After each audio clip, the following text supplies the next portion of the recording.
Number 16670. World War II was one of the most traumatic events in world history. Adolf Hitler and his Nazis were storming through Europe, spreading mass genocide in their wake. Few refused to stand up and fight, but one man did, and his name was Saint Maximilian Kolbe. This man was also known as the Saint from Auschwitz. Saint Maximilian Kolbe took a stand by aiding the persecuted Jews and by sacrificing himself for a man he did not know.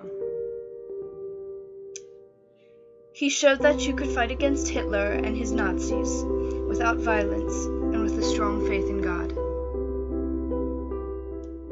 There was a form of racism spreading through Europe, and this was known as anti-Semitism, or the hatred of Jews. Germany was having many problems when Hitler came to power. They were in the middle of a depression and jobs were scarce. Hitler pointed his finger at the Jewish people, blaming them for all of Germany's problems. He promised that they were the cause for all of this, that they were the heart of the matter, and if they were gone, Germany would be restored. His ideals were twisted and wrong, yet the German people believed him because they were desperate, and they wanted change. This eventually led to the Holocaust. Jews and other people who were thought of to be tainted were treated inhumanely. They were forced to do pointless labor in camps, such as carrying heavy cement bricks from one end of the camp to the other, just to do it again. And these people were forced to live in incredibly unsanitary conditions. They rarely got any food, and when they did, it would typically be an extremely tiny ration of stale bread. Not only was food hard to get, but disease frequently spread because of these poor conditions. Jews would watch their fellow prisoners being beaten and other forms of brutal treatment, yet these people still held on to hope and said their prayers. What had happened to them was unforgivable, and it was something they certainly would never forget. They had to watch people being tortured in front of them, and some knew what it really meant when the overseers said they were going for a shower. Yet they still hoped, they still dreamed, and they still believed that things would one day get better. Saint Kolbe was born on January 8, 1894, in Związkowska Wola, Poland, to a German father and a Polish mother. At the young age of 13, Saint Kolbe ran away with his older brother to enroll in the conventional Franciscan seminary in Lvov. During World War II, Saint Kolbe became an activist against anti-Semitism. He hid over 3,000 Polish refugees during World War II. His monastery provided shelter for these exiled people. On February 17, 1941, Kolbe was arrested by the Nazi forces. Kolbe was sent to Pawiak prison camp. During his time here, he dealt with ill treatment. This is also where he became number 16670.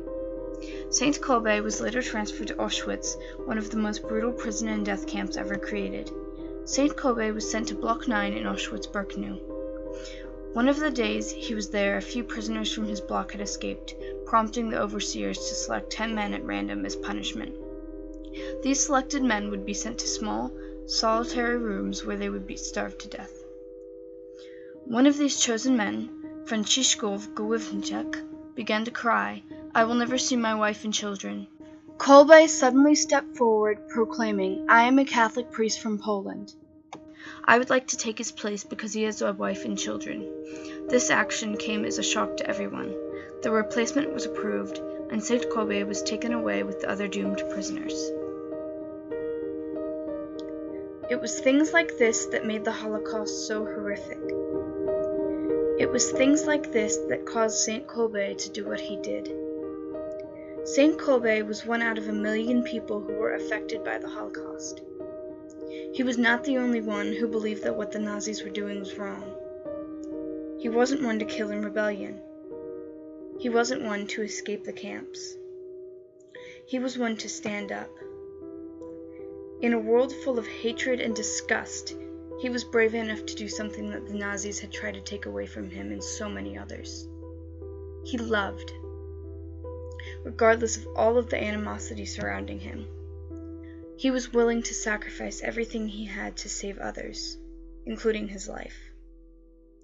Saint Kolbe was one to take a stand. So let me leave you with his words. Let us remember that love lives through sacrifice and is nourished by giving. Without sacrifice, there is no love.